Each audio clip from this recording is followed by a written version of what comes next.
Welcome back to the latest anime news for the week ending March 27th, 2020. And let us switch 2021, I meant. Yeah, whatever. Oh, Yeah, it's been a week. Starting with news of the Justice Department reviewing the sale of Crunchyroll. yeah. Imagine that. Over the last few months, we've been hearing Yeah. about the sale of Crunchyroll to Sony, who also controls Funimation and a few other anime services. However, the United States Justice Department might be throwing a wrench into Sony's plans of anime streaming domination. As of this week, the U.S. Justice Department has extended its antitrust review of the sale, seeking to determine whether the deal would give Sony too much dominance over anime streaming and give Japanese animation studios fewer options to distribute shows in the U.S. Warner Media, current owner of Crunchyroll, and Sony have told the Justice Department that their services are only two among many options anime creators have for distributing their works outside of Japan, including Amazon, Netflix, Hulu, and the recent addition of High Dive.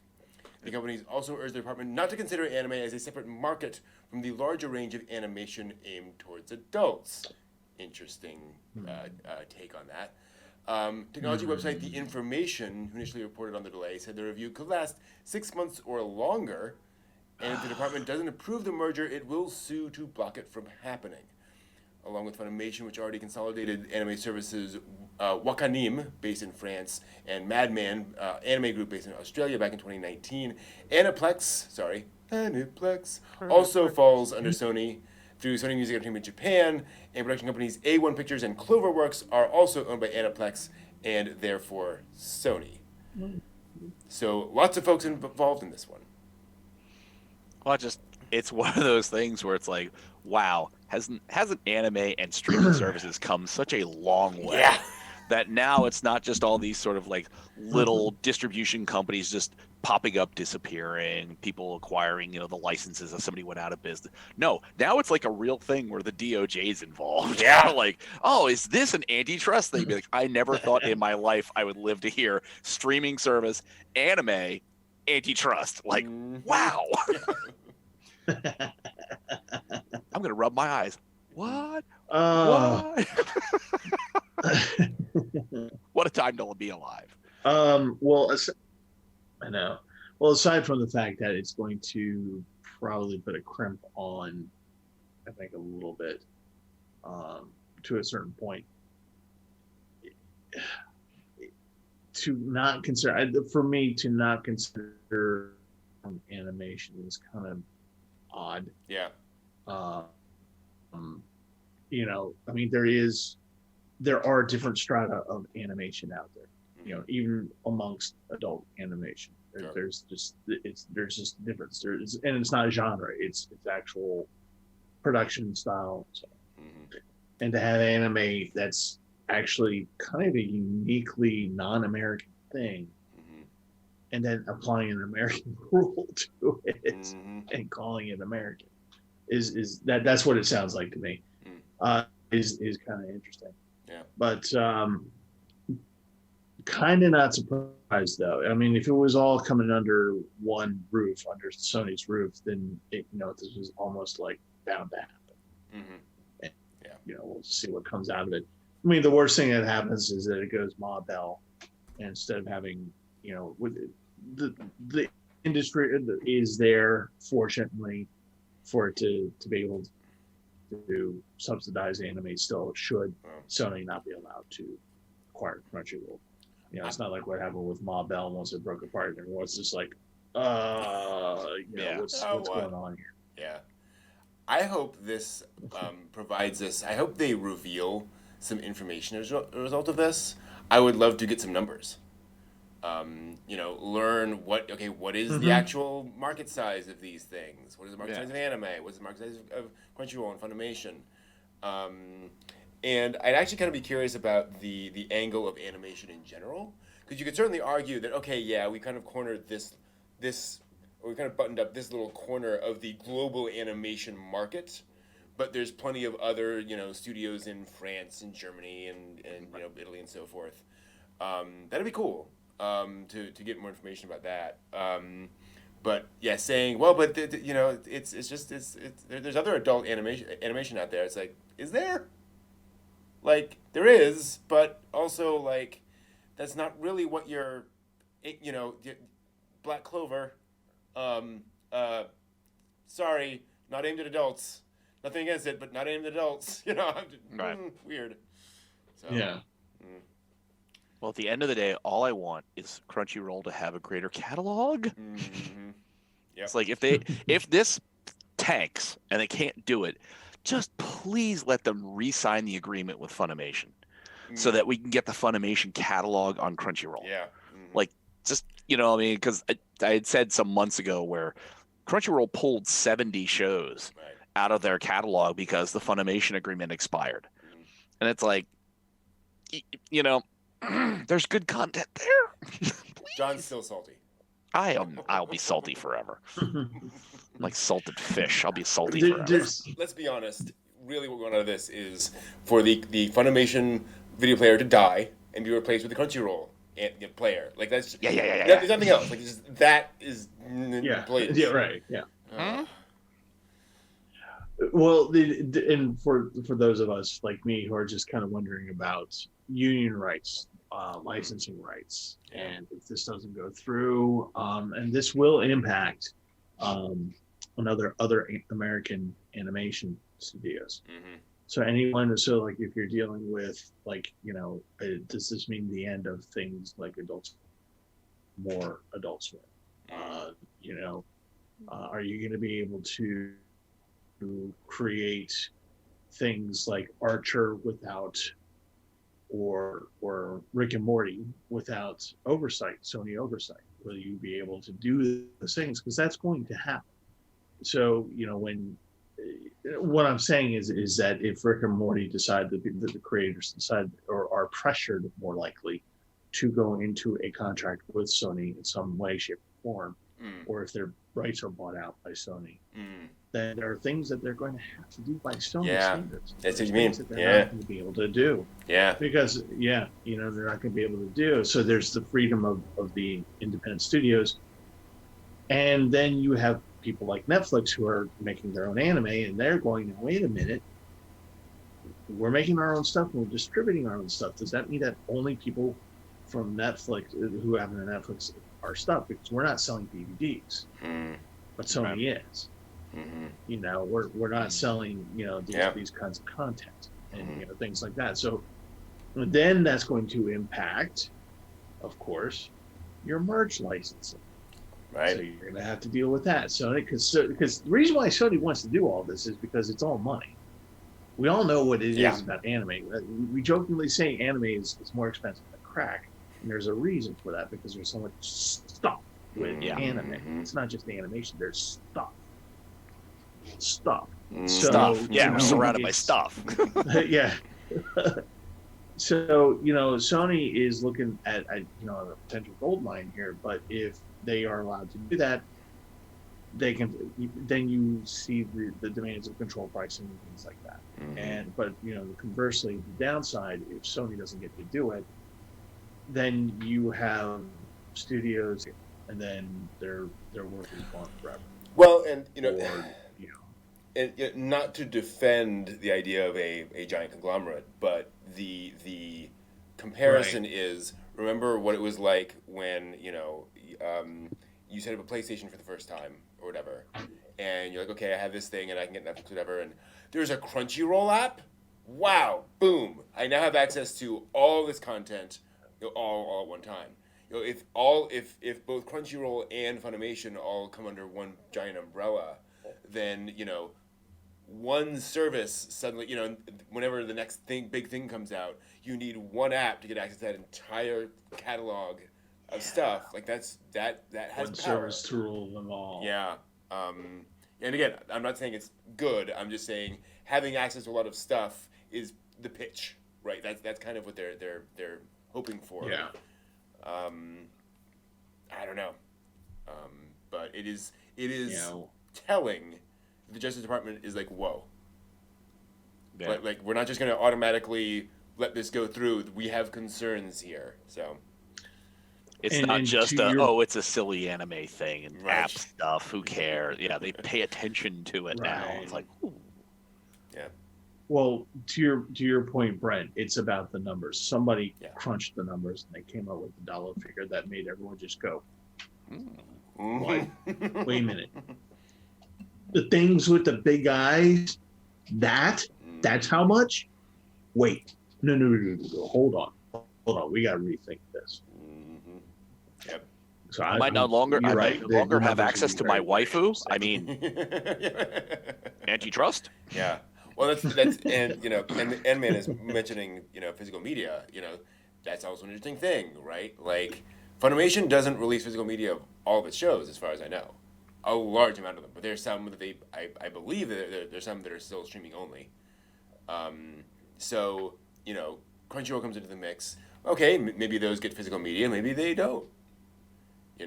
Maybe, and this is the other downside is what if Funimation is like, you know what, let's say Funimation Crunchyroll happens, they all get fused together, and then Funimation goes, yeah, DVD, Blu-ray, that's gone. We're not going to do that anymore. We're just going to do streaming only. And now almost nothing has physical releases. Like Nozomi is like the only one doing physical releases anymore. It's like, wow, that would suck. That's the worry, right? That kind of thing. So we will see. But Hope for good things. We'll hope for good things. Yeah, and again, this is all very much trying to predict what's going to happen 5 years down the line. Man, whoever knows. In other news, I just don't want anyone messing with my pachinko license. Exactly. Yeah. Yes. Keep with the pachinko. Let's see if it has pachinko. So when they show up and offer you the pachinko license, Steve, you're going to be like, I'm fully on board with this project. I see no downsides. Like, oh, we see how it is. Just offer them a couple $100 million. Steve's easy to buy. Pfft, go figure that. Speaking of interesting animation, WIT Studio, known for the anime of Attack on Titan, Ancient Majesty's Bride, The Great Pretender, and others, established a new stop-motion studio together with Pui Pui Molcar director Tomoki Misato.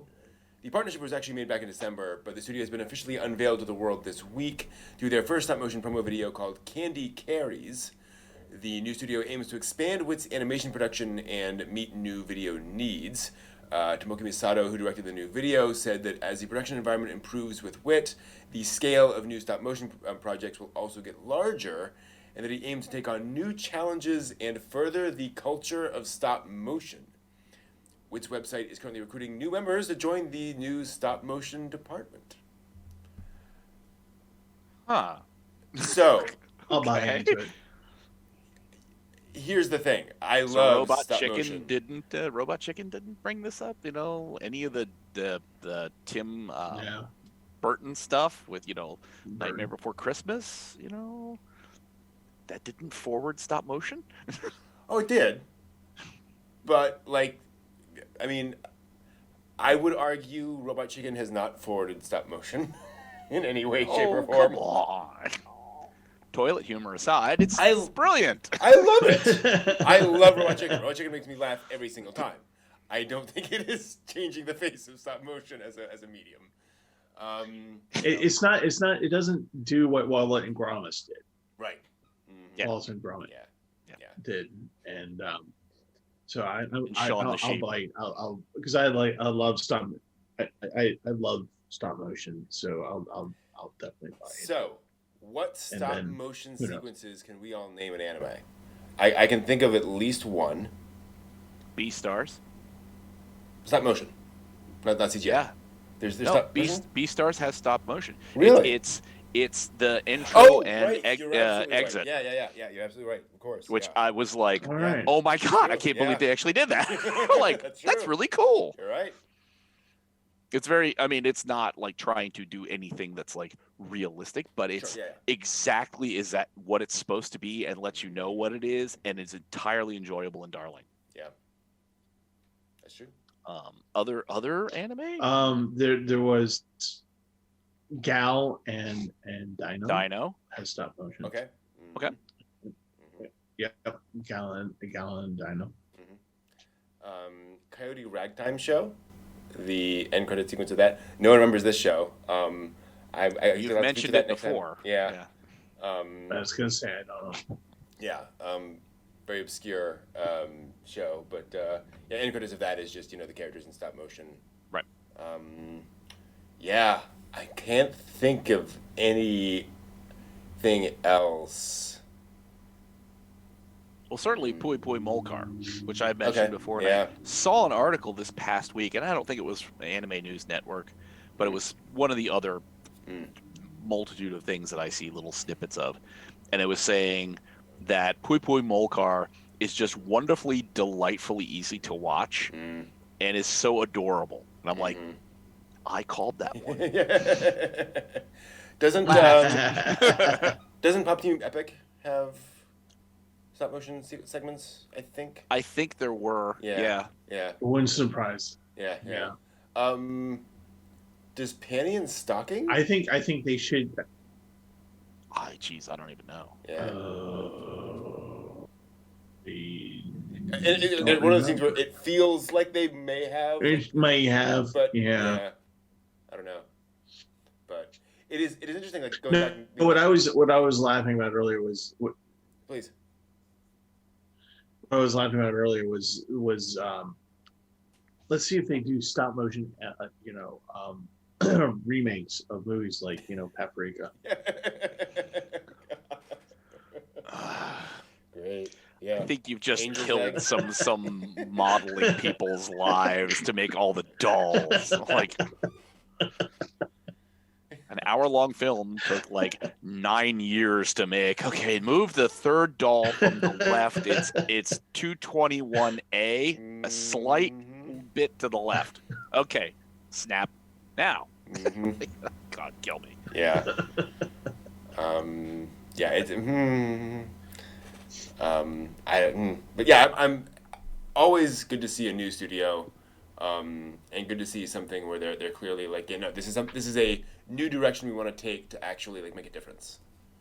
So curious to see what that'll turn into. In other news, very exciting to me personally, we have some updates on Despera. Chiaki J. Konaka, scriptwriter on Serial Experiments Lane, Digimon Tamers, Hellsing, and a number of other series, posted an update on Twitter this week regarding he and Yoshiyoshi Abe's Despera anime project this week. He stated, "I'm sorry that I haven't been able to report on the progress of Despera. Due to the pandemic, the project was suspended for a year and a few months. The production funding scheme is 80% completed. The core staff also did a lot of work up until a year ago. It's just been restarted, so some kind of announcement won't be made until 2022. I understand it's a long way off, but we, Abe and others, have been working on this project for over 18 years now. We're still trying to do it, so please be patient with us," end quote. The project was originally announced back in 2009 and was previously put on hold from 2013 to 2014 after the passing of original director Ryotaro Nakamura, who directed Lane, as well as other things like Kino's Journey. The sci-fi story is set in 1922, 1 year before the Great Kanto earthquake, and centers on 14-year-old girl Ain, who builds devices despite lacking any scientific background. From the creators of Lane. Yeah, that's going to be a ride. 18 years, though, in development. Wow. And this is the hard thing is that, this is the tough thing about it is that this very much felt like a passion project between these three people of saying, let's we all have this idea, let's do this thing, and then Nakamura sadly passed. And but it had gotten enough traction, people had heard about it enough, people were like, I would like to work on that. I'd like to work on that. And then things would happen and it wouldn't quite come together and this director would move on to something else and they couldn't get the funding in time and all that kind of stuff. So, fingers crossed we will finally get this anime some one of these days. Well, that's been kicked back down to 2022. I mean, that's a year. Yeah. I can live with that. If you got an 18, one more year is going to make a huge diff. So. I'm fascinated that the writer of it knows the progress of the funding. I wonder what his role is in getting that funded. Probably 100% funding means a paycheck. Please fund my project. Mm-hmm. Yeah. I've been living off of IOUs and ramen for 18 stinking years. Also this week, stories we want to mention, perhaps in passing, perhaps not. We will see how that goes. Bandai Namco Arts and DNA have revealed a new anime and game coming sometime this year as part of their Tact Op project, which features music art girls who battle with classical music, because anime. Promo videos were also released for several of the main girls, each themed after a famous piece of classical music or opera. Thought it was cute. We'll see where that goes. Aniplex announced its new original TV anime Visual Prison at Anime Japan this weekend, which will debut in October. The series features Vampire, who play Visual K music. Yep. And is created by Noriyasu Agematsu with music by Elements Garden. I mean, let's just spin the wheel of genre. Spin the wheel of genre. Okay, those two things, right? Vampire? Yeah, vampires who do Visual K. Because I want to see the vampire goes into space one, we've but I'm just not really sure about what the hell this is about. We've got Zombieland Saga, right? We have zombie pop idol girls, so we can do Vampire Visual K, right? Okay, yeah, look, that's fair. That's a fair thing to say. We did get through Zombieland Saga with singing zombie. Yes, okay. All right. Anime studio Pine Jam of Kageki Shoujo Gamers and other anime series is creating a new original TV anime titled Do It Yourself. The anime will follow the daily lives of high school girls as they face struggles working on DIY projects. So, neat idea, sort of a maker kind of an anime. Shueisha announced this week that Hiro Akabe's Sailor Uniform manga is inspiring a TV animation adaptation at Cloverworks. The manga follows a girl and her classmates at a prestigious girls' middle school in their growth of their adolescent lives. The online listing for the 11th volume of Human Collection Truck, the urban legend horror manga, revealed an upcoming net anime adaptation to debut on YouTube on April 30th. The manga tells various stories centered around a mysterious black waste collection truck which appears out of nowhere and, rather than collecting garbage, collects people. Truck-kun. We knew it was coming. Exactly. We've been eating Soylent Green. We've been eating people. It's made of people. Soylent Green. I don't know if anybody remembers that. What fuels the garbage truck? Human souls. Ooh, wow. The trucks are on the way. The trucks are on the way. NHK. On the way. Yeah. NHK will be celebrating the 80th anniversary of the station. Wow. Yeah. With an anime adaptation of Ehime Prefecture's local tale, The Sad and Fat Cat, which will premiere on NHK General in December. The story follows Cat Maru, who, since his adoption, has become well-loved and very fat. However, when his family adopts a new cat, his jealousy prompts him to leave to see the world. Seems like a very deep, dark drama there.